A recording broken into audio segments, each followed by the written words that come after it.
Olá! O Cidade Viva está começando, te propondo um passeio por São Paulo para te apresentar as diversas atrações e conhecer melhor a alma paulistana. Hoje nós vamos percorrer dois parques municipais. Um é o Piqueri, na Zona Leste, e outro na região central, o Buenos Aires. Vamos descobrir o que esses lugares têm de estrutura para oferecer aos visitantes.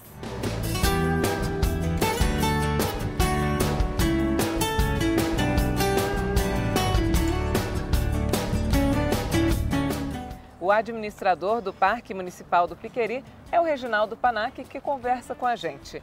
Reginaldo, quando foi a fundação do parque? Qual a história dele? O Parque Municipal do Piqueri, ele é oriundo de uma fazenda que pertencia ao Conde Francisco Matarazzo desde 1927. Em 78, o então prefeito da época entregou ao povo a área verde, né, que foi adquirida da família Matarazzo, e transformou a área verde para que o povo pudesse usufruir dela. Em 2008, o Parque do Piqueri foi oficializado por decreto, né? E a partir de então se transformou no que existe hoje aqui dentro. Tá? Muitas árvores, muito da vegetação é oriunda daquele tempo. Tá? E outras foram plantadas inclusive na época da fazenda.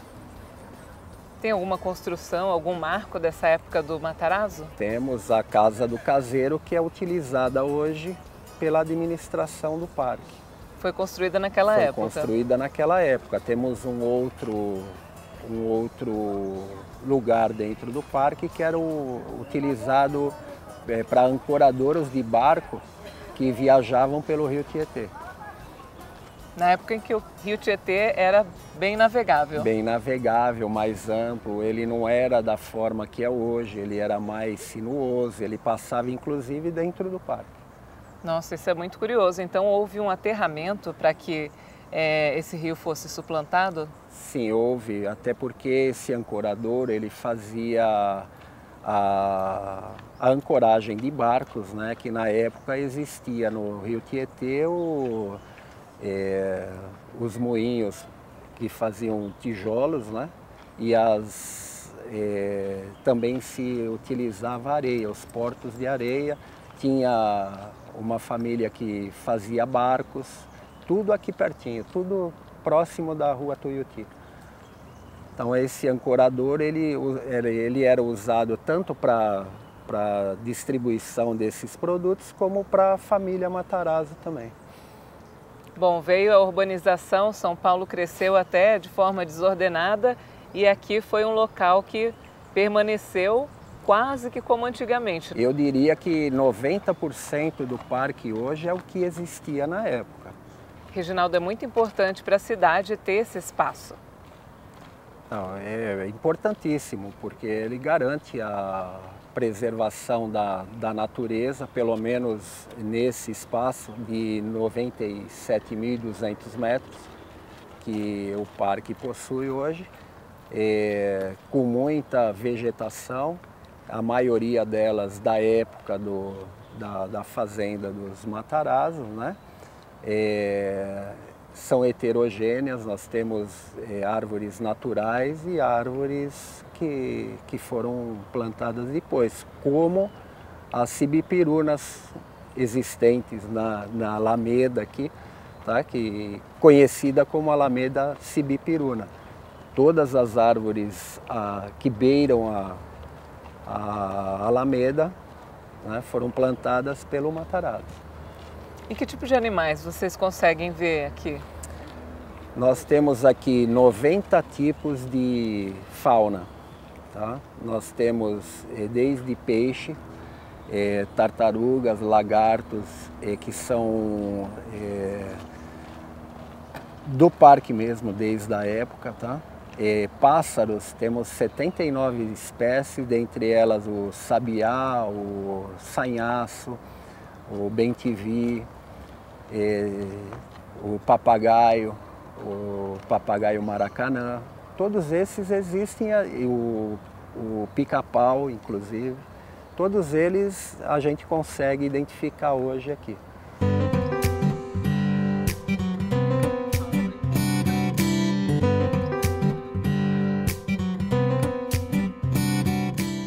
O parque é utilizado principalmente por quem? Qual o perfil, né, de visitantes e o número de público? Então, o parque ele é utilizado por a maioria de terceira idade, mas a população mesmo do parque, ela é toda, desde a terceira idade até crianças, até porque temos os playgrounds, né? E o pessoal vem aqui mais de final de semana, chegando a uma média de 600 pessoas por dia no final de semana, e durante a semana próximo de 250. E quais são os principais espaços daqui, Reginaldo? Então, nós temos os playgrounds, temos 2 playgrounds recentemente revitalizados. Temos as áreas com equipamentos de ginástica ao ar livre, temos as quadras, um ponto de leitura com uma parceria entre a Secretaria do Verde com a Secretaria da Cultura, que também é muito utilizado hoje em dia, né? Temos um conjunto com 2 canchas de bote que são utilizadas pelos frequentadores do parque.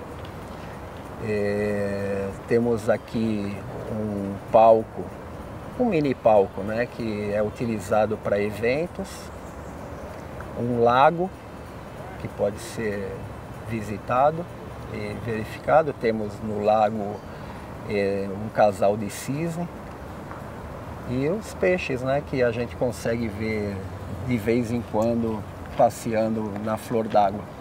E que tipo de atividades as pessoas fazem aqui? Tem as atividades diárias e aquelas que acontecem de vez em quando? Isso, essencialmente as atividades diárias é a caminhada, né? E todo primeiro domingo do mês tem um grupo que faz a dança circular no palco ao ar livre, né?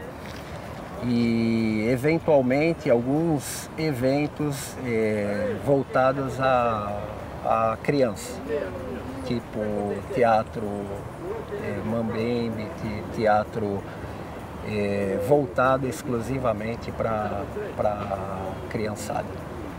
E quais horários o parque está disponível, aberto? O parque ele abre às 6 da manhã e fecha às 18. No verão ele fecha às 19.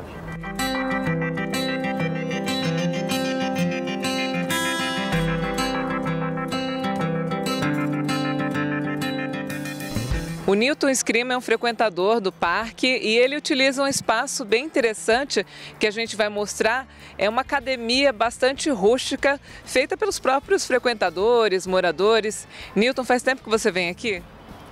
Para treinamento, sim, 13 anos. 13 anos, mais ou menos. E aqui é feito pelos próprios moradores?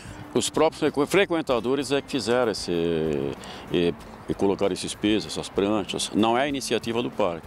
O parque permite, né, a colocação deles, mas são de particulares. Pessoas que frequentam como eu.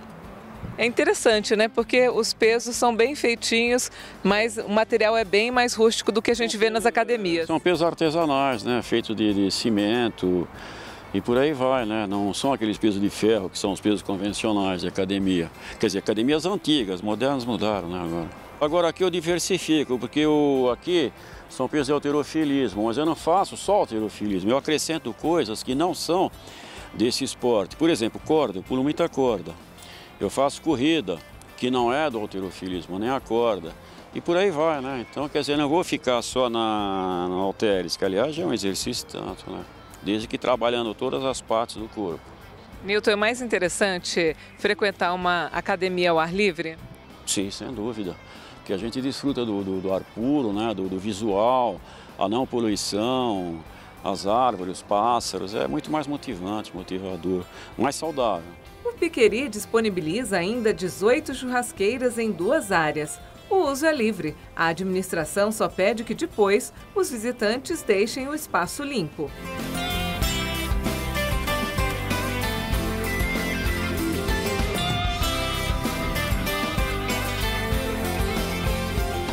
No próximo bloco, nós vamos ao Parque Buenos Aires, em Higienópolis, criado pela Prefeitura a partir da desapropriação de uma área em 1912 para preservar a vista sobre o Vale do Pacaembu.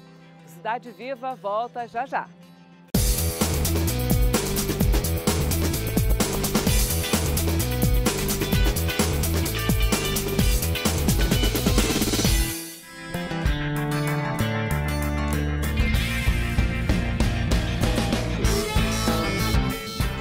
Cidade Viva está de volta, agora no Parque Municipal Buenos Aires, que é um refúgio verde na região central de São Paulo.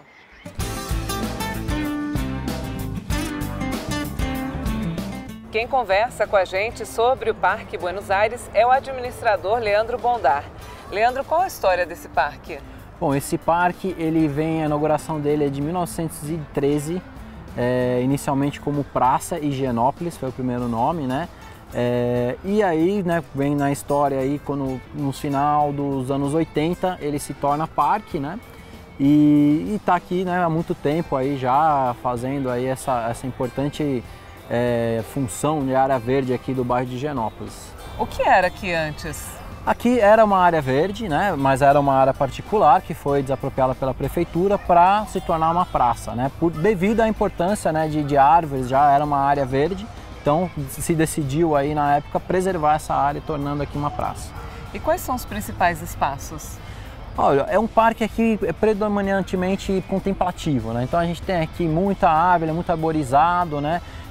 Então o que as pessoas procuram aqui realmente é relaxamento, fazer uma leitura.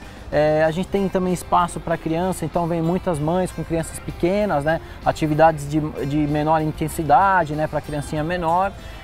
E também a gente tem aqui um público com cães, né, que procura bastante. A gente tem um espaço aqui para soltar os cães, né, que a gente chama de cachorródromo, né, é um cercadinho ali onde os cães podem interagir também. E também no final de semana a gente tem muita procura aqui de piquenique, a gente tem alguns gramados, tem uma mesa de piquenique também, muita gente traz aí a toalhinha e faz atividade, é bem bacana.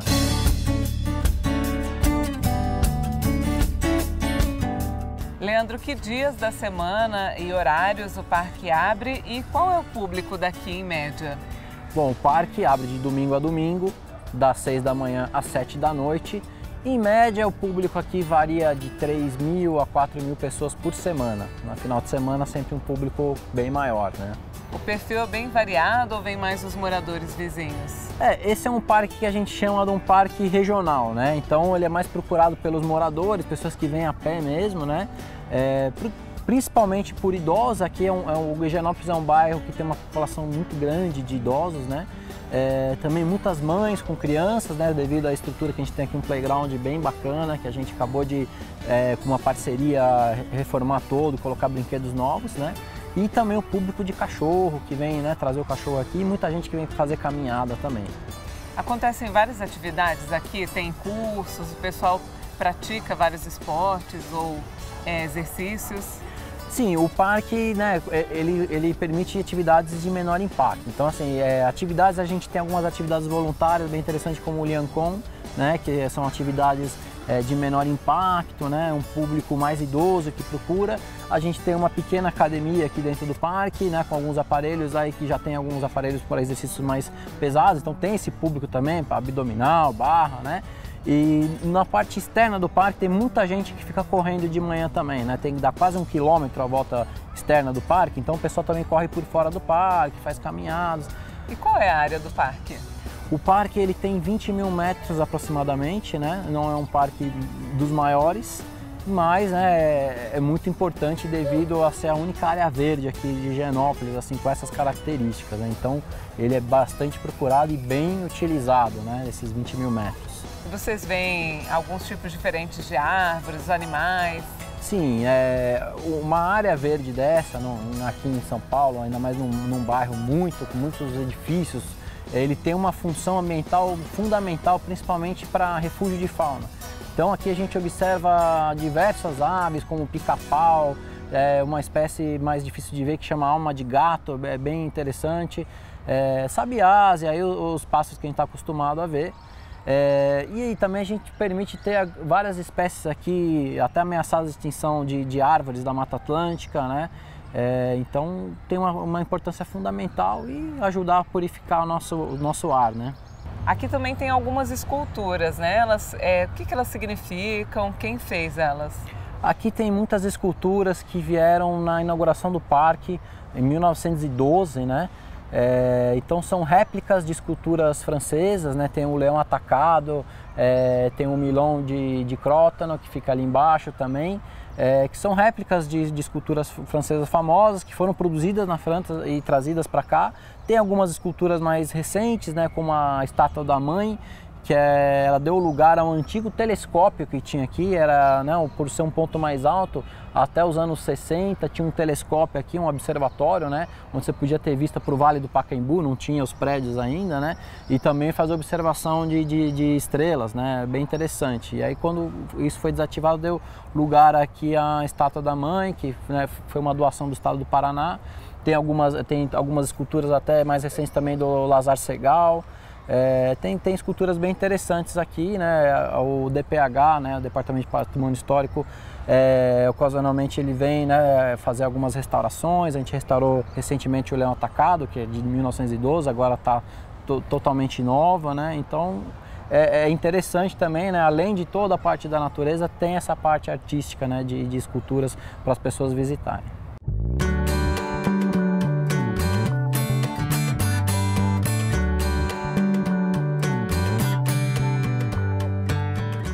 Nas terças e quintas-feiras, das 8 às 9 da manhã, tem aulas gratuitas de Lian Kun aqui no Parque Buenos Aires.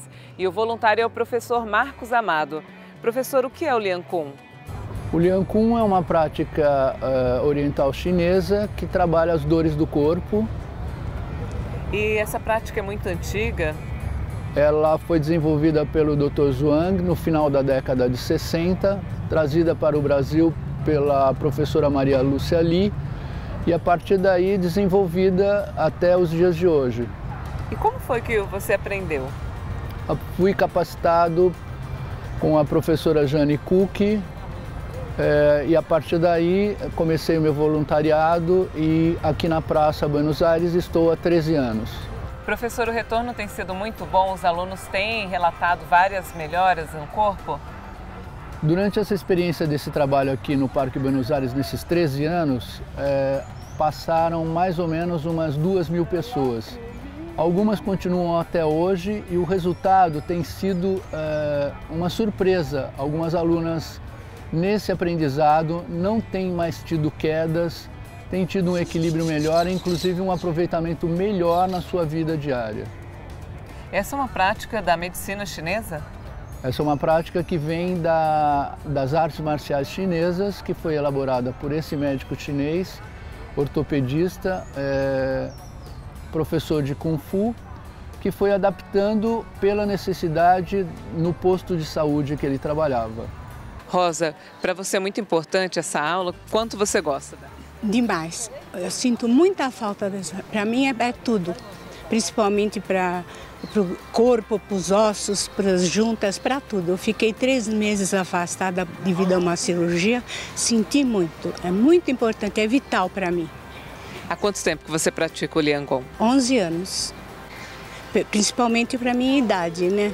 Não força, é uma ginástica agradável de fazer. O professor, principalmente, é muito dedicado.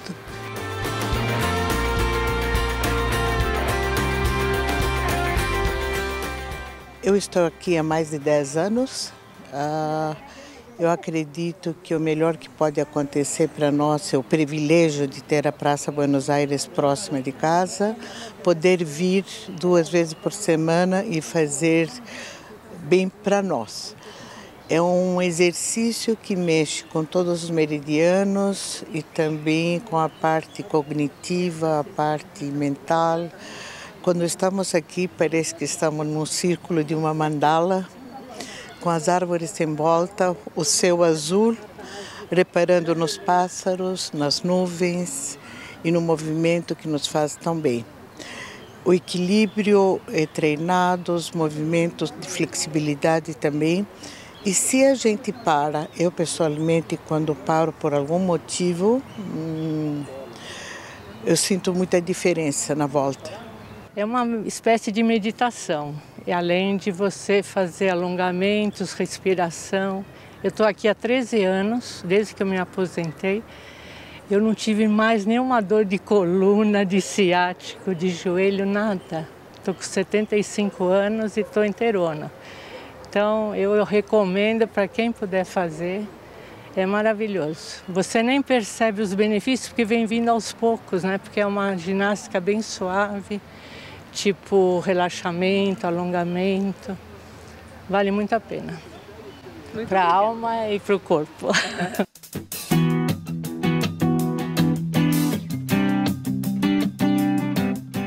Aqui no parque tem uma iniciativa muito legal que é essa geladeiroteca. Na verdade, são geladeiras antigas que trazem livros que são disponíveis para os visitantes lerem e depois devolverem. Eles também podem fazer as suas doações. A Simone Rosito, que é a fundadora da ONG Pequenos Grandes Guerreiros, que teve essa ideia e vai contar melhor para a gente. Simone, como começou a ONG e depois a ideia da geladeiroteca? O Instituto PGG ele foi fundado em março de 2016 para oferecer acolhimento psicológico para familiares de bebês afetados pela enterocolite necrosante. Como eu fiquei sabendo dessa doença? Bom, em julho de 2015 eu virei tia de gêmeos, eles foram prematuros e um deles, o Tom, foi afetado por essa doença com 3 semanas de vida. No começo eu achei que era uma doença rara, fui investigar e descobri que ela afeta 10% de prematuros mundialmente. E foi aí que veio a ideia de criar a ONG para dar esse acolhimento psicológico, mapear a doença no Brasil, conscientizar e fazer aí uma rede de educação entre profissionais da saúde para a gente trabalhar no diagnóstico e prevenção da doença. Quer dizer que se ela for diagnosticada previamente, bem mais cedo, é mais fácil de fazer a prevenção ou a cura dela? Na verdade o diagnóstico numa hora boa, né, quanto mais cedo possível, ele tem grandes chances de salvar não só da mortalidade do óbito, mas também de sequelas. Mas ainda é uma doença pouco conhecida, ainda muito incerta e precisa ser mais estudada.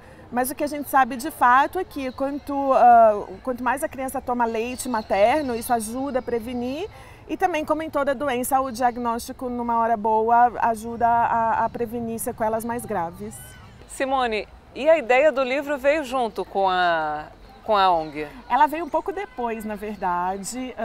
Bom, o Tom, ele infelizmente ficou só 10 meses com a gente, ele acabou falecendo por complicações de sequelas da enterocolite necrosante. Apenas 2 meses após a fundação formal da ONG, né? E a ideia da geladeiroteca é bem curiosa. Uma professora da minha irmã, mãe do Tom, ela fez uma feira de livros em prol do PGG e a gente arrecadou muitos livros. Vendemos muito, gerou uma boa quantidade de fundos para a ONG, mas ainda sobraram caixas e caixas de livro. Então veio a ideia de fazer uma homenagem para o Tom, né? E enquanto que a gente incentiva o hábito da leitura num parque público. O pessoal aqui do Parque Buenos Aires adorou a ideia, eles adotaram de cara. Eu me responsabilizei por trazer mais uma geladeiroteca, uma já existia, eu trouxe mais outra. E eu me responsabilizo por estar sempre trazendo livros, arrecadar livros, etc. E manter a geladeiroteca limpa, enfim, um lugar que realmente atrai as pessoas, né? Que as pessoas queiram ler e queiram doar livros. Então ela veio um pouco depois da ONG. Bom, Simone, só tem uma dificuldade, o Leandro estava explicando para a gente, infelizmente algumas pessoas que não têm muito espírito de cidadania vêm aqui, pega todos os livros, leva para vender em sebo e aí acaba ficando vazia. Na verdade, a geladeiroteca estava bem mais cheia. Ela já foi bem mais cheia, sim. Esse realmente é um problema, a gente tenta conscientizar, a gente tenta informar por anúncios, né, na geladeiroteca, explicando que é para ser uma coisa pública, que é uma coisa de todos nós, que você pode pegar um livro, ler, pode levar para casa, ninguém vai anotar o seu nome nem nada, mas traz de volta, ou traz um outro livro. Vamos fazer esse projeto continuar, né? É uma coisa que é colaborativa para todo mundo. Exatamente, então as pessoas podem vir aqui, pegar e também podem fazer as doações, é só deixar o livro aí. São super bem-vindas as doações. A ONG tem algum contato que você queira deixar? Sim, nas nossas redes sociais a gente é @InstitutoPGG, o nosso website é www.pequenosgrandesguerreiros.org.